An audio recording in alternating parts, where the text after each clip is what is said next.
Hello and welcome. I'm pleased to welcome all of you, the students of Europe Hotel School, to this online learning journey. In hospitality, we put so much energy into perfecting the guest experience when everything goes right. But what happens when things go wrong? Today, we're going to explore that, helping you become a leader in this industry, especially when it matters most.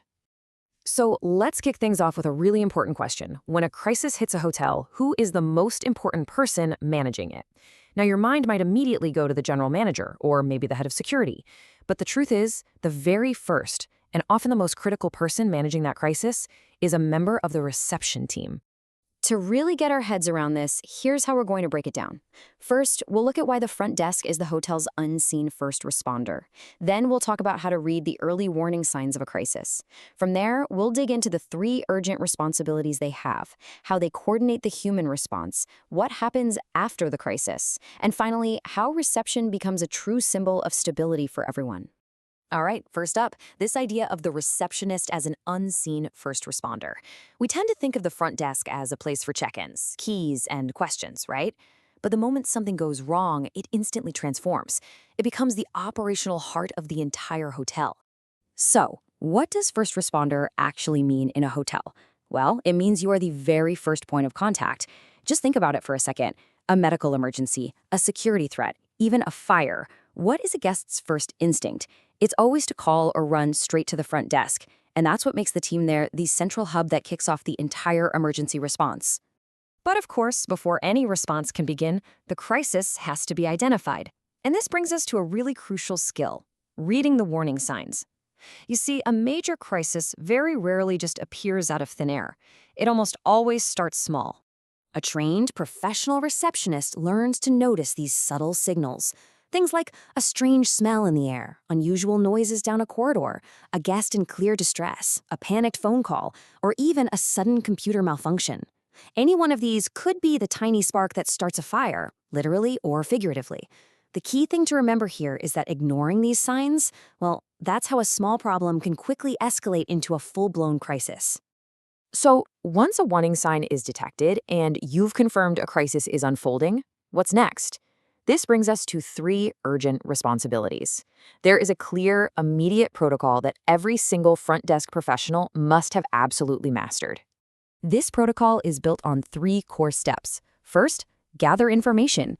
You need to stay calm and figure out what is happening, where it is, who is involved, and what the immediate dangers are. Second, notify personnel. This is all about speed and accuracy. You have to follow the hotel's escalation plan to the letter to get the right teams involved, whether that's security, engineering, or medical services. And third, communicate clearly.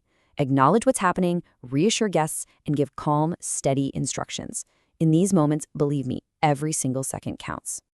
Okay, following procedures is one thing, but managing the people in a crisis, that's a completely different challenge. This is where the receptionist's role shifts, and they have to become the emotional anchor for everyone in that building. There is a huge difference between creating chaos and instilling confidence. On one side, you have reactions that just fuel panic. Things like using emotional language or sharing details you haven't confirmed. That just reflects the anxiety right back at the guests. But on the other side, you have professionalism, a steady tone of voice, acknowledging the situation is being handled, and projecting control. Your calm is contagious, It sets the tone for absolutely everyone else. See, your role fundamentally is to be the emotional anchor in the middle of the storm. You have to absorb all that pressure from panicked guests and sometimes even other staff members without reflecting that panic back. It is a huge responsibility, and frankly, it's what separates a good receptionist from a truly great hospitality professional.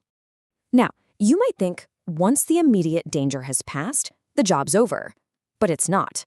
A new and equally critical phase begins, and that phase is all about documentation. A clear, time-stamped incident log is absolutely essential. Just look at the details in this example: the exact time of the call, the specific action taken, and precisely who was notified. This isn't just busy work. This kind of record is vital for legal reasons, for insurance, and maybe most importantly, for training, so the entire team can learn and improve from every single incident. And finally, let's bring this all together and talk about the lasting impression that a well-handled crisis leaves behind. This is really about becoming a symbol of stability. There's a powerful saying in our industry that I want you to remember.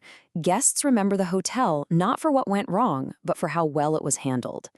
A crisis is an unexpected test, really.